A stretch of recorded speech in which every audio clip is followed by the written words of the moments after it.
কণ্ঠে। আমাকে কে কৈতর বলে ডাকলো বউ? এই কি শুরু করছো তুমি? হ্যাঁ, আর এই সারাদিন বউ বউ বউ, এত বউ বউ করো কেন? আমি না তোমারে অনেকবার কইছি আমি তোমারে বিয়া করতে চাই নাই। আমার বাজানে তোমার সাথে বিয়া দিছে, বুঝছো? কত সুন্দর লাইফ ছিল আমার, একটা নালে আমি ভুলই করছি। এই জন্য এরকম একটা ছেলের সাথে বিয়া দেওয়ার কোনো দরকার ছিল? আর কোনোদিন আমারে বউ বউ করে ডাকবা না, বুঝছো? এত কথা যখন তুমি আমাকে বলে ফেলেছো, আমি অপমান বোধ করেছি, যদিও আমি অপমানিত হইনি একটু মাত্র। নাকি বলো শালি? আমার না অনেক ক্ষুধা লেগেছে। তুমি তো বউ হিসেবে অন্তত পক্ষে আমাকে এই দুপুরের ভাতটা দিতে পারো, নাকি বলো? হাত রান্না করার জন্য আমি রেডি করে রাখছি, নিজের জায়গায় বাইরে খেতে পারলে খাও, না পারলে নাই। আই চল। কি কথা? বাবু বাবু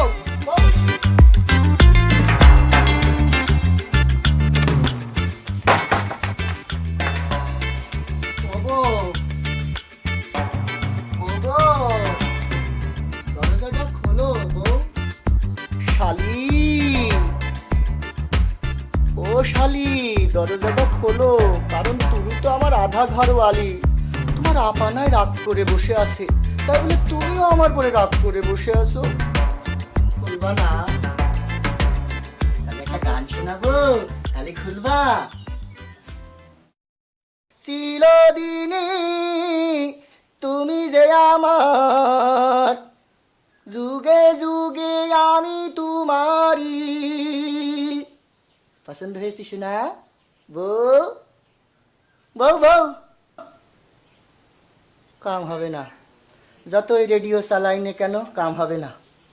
শালিও যেরাম বউ সেরাম, একমাত্র আমার শ্বশুরই হচ্ছে আমার সম্বল। যাই হোক, মনের দুঃখ মনেই থাক, শ্বশুর কাছে যেই কথা বলি নাকি।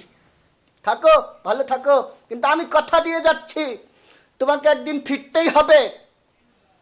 কথা দিয়ে গেলাম, আমি হতে পারি একজন স্মার্ট রিক্সাওয়ালা, কিন্তু এই রিক্সাওয়ালার কাছেই তোমাকে ফিরতে হবে। বাউ। আব্বু আব্বু।